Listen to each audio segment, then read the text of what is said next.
All right, I'm going to continue about lawyer Fox de Moisey, who probably, if you haven't given credit to anyone ever for your master settlement agreement or for any kind of thing that ever happened, it's him. This is the guy who started it. This is the man who had the intestinal fortitude to actually take on right in the heart of tobacco country, where he knew by every his entire life, he knew that this was dangerous. This was extremely dangerous. Not only could it be dangerous to him, but to his family. And so, where I left off, I I'll continue with the story of I get out of the hospital, and if my grandchildren who are looking years from now, if this survives, it was not a pleasant time, but I got out and I was more or less in a position to recover, and I did so rather really quickly. I was motivated because in the hospital you were thinking, okay, you're gonna die or you're gonna live, one or the other. And I really, honest to God, didn't consider dying because I had something that I had to finish. I really had to. And that was, I had loads of documents. I had this book. It had everything that put it into order. The book itself and my head, as Fox was later to say to me, um, it's not about the documents. It's about your head. And later on, I realized that is exactly what it was. They could recognize the documents that I took were special, but Fox said, "What you want is his head. That's what you want." And during the part that the people who are out there who've been into this litigation and recognize the so-called third wave and don't recognize J. Fox de Moissey, who was in Louisville, or anything that I ever was participating in. Look, it started there. So if you're going to start a third wave, and that's exactly what it is about, don't start your third wave with Dickie Scruggs and Mike Moore and those guys there, because they could never have done what they were doing or proposing to do without J. Fox de Moissey, who had the nerve. And I don't know, just don't know how he could have. I mean, the man was right there. He had clients whom he said, well, that I know people who will actually take you out and take me out for less than $75. I have a client, he said, and didn't mention her name, of course, but he said, in reality, this guy would do a favor for me. He's actually said that. And I'm looking at him and saying, what kind of favor? And he's telling me, well, obviously, we both know what the favor would be. We're standing right in the middle of this giant Pooh Bear hole, and it's called Louisville, Kentucky. In the East, they were growing tobacco. It was their livelihood. Just about everybody who was anybody who was making money had a sharecrop, and Louisville had been the center of everything. And so here's a man who stood about 6'6" and had I think at one time he was he was scouted for the pros, or the in any case, I mean, this is a real man. This is a real hero to me. And as I say, he was totally ignored.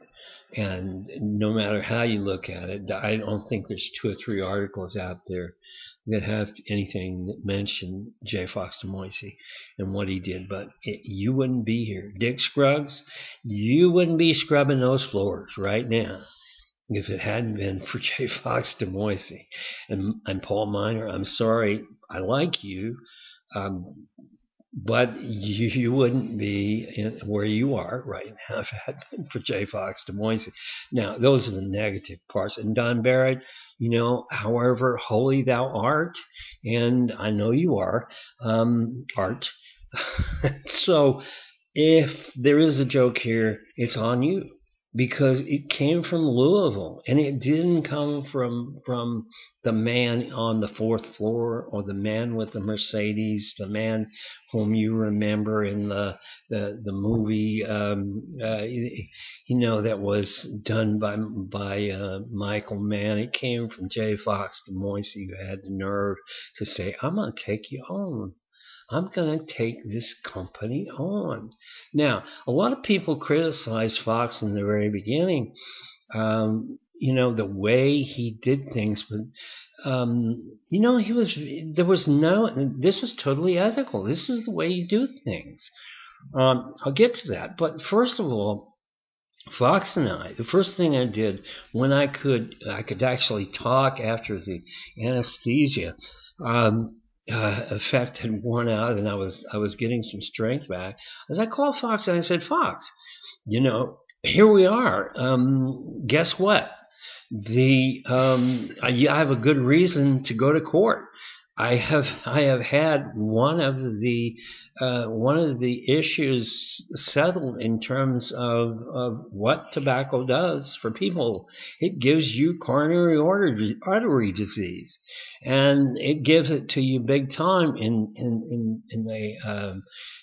the aorta. It gives you in your arteries. It gives you." And I know all of the research on coronary too, and I didn't even think I had heart disease, but there I had it, and it wasn't so much cancer. And so Fox said, "Okay, that's the door," and we had not. And to his credit, we had not really discussed a document in any way or other. He was just listening to me. So over the next period of months in the spring, I was putting myself together. There were 2 things that were on my mind. 2 things. One was this sailboat, and I had learned to sail, and that had been my my thinking in a short period of time. And I walked 3.2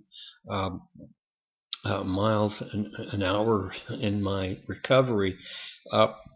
I think 3 weeks after, and continued to do so, and I recovered completely after 2 months.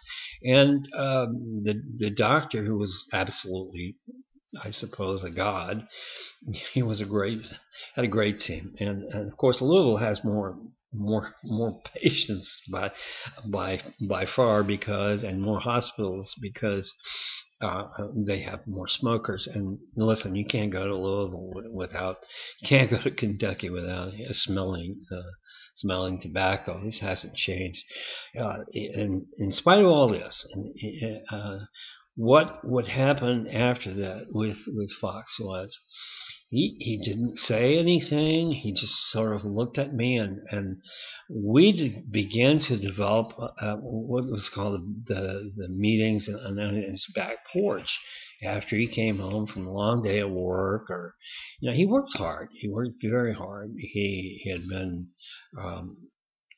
I recall, he had been divorced and remarried, and there was a he wasn't wanting for clients. He was a good lawyer in various ways, and it just wasn't one of these very high silk stocking lawyer. But he did have a friend who went to Davidson with him, and he later comes in as the person who tries to talk to Fox from the silk stocking law firm of Wyatt Tarrant Combs. That comes later. But who was Fox and Moissey? He was, the guy was obviously practical. He was a great lawyer. He knew the strategy, and he listened to his client. And, basically, I'm going to bet completely that while the book itself was the only thing, I know that he never saw a document during that period of time, and I don't think he, even after, or, when they had the documents, he tried to keep very strict rules about his engagement and in this, and yet he had a book, and in that book, I remember what he said. I called him in December, and I said, Fox, have you read anything lately that you disapprove of or you find? And he didn't say with reference to, but I assumed that was it. And he said, yes, I have, and it made me sick of my profession. And I said, well, so I assume you're talking about the book, and maybe to a certain extent there was maybe there was a moment there when I was thinking, well, he was sick of the writing, he didn't like the writing. And he was a big reader. He was a great reader. Had a lot of interest in reading. He's a very literate man. And so he said, this was sickening. The lawyers were paying, the in-house lawyers were paying the out-house lawyers, which is Shear Hardy Bacon, Ed Jacob, all these people, Covington and Burling, whichever silk stocking firm could get the money for working this. Now, Wyatt wasn't so much involved in the big time, but as far as seeing this way through, he was angry. He was upset with his profession. So I don't know whether he took this on because he couldn't stand his profession. I know at one time he actually he got so involved in this that he called up the bar association and said, I want to turn in my license. I don't want to ever practice law again. Well, that seems weird in a way, but this was a man who was totally dedicated. He was dedicated to his profession. To this day, I can't imagine that anyone would ever be so dedicated, but he was not after prestige. It wasn't after fame. It wasn't after fortune. I can say that because I know what he was like, and he never got it either. That was different.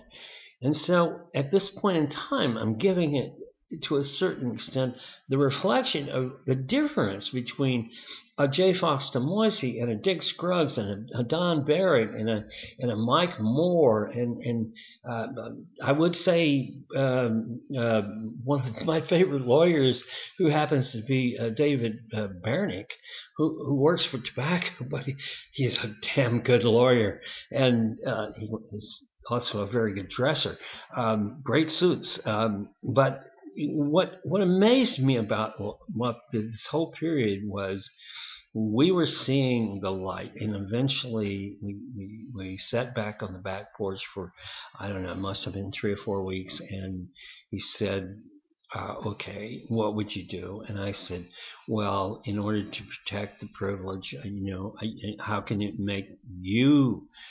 you do this correctly? And I said, I've got all these documents, and you know it, and they may be privileged, they may not, but I'm going to tell you, I doubt it, because I had training in what was privileged and what wasn't, and everything they did, they never found a document that wasn't attorney-client privilege. So he made up his mind, and he came up with a conclusion, and that conclusion is what I will talk about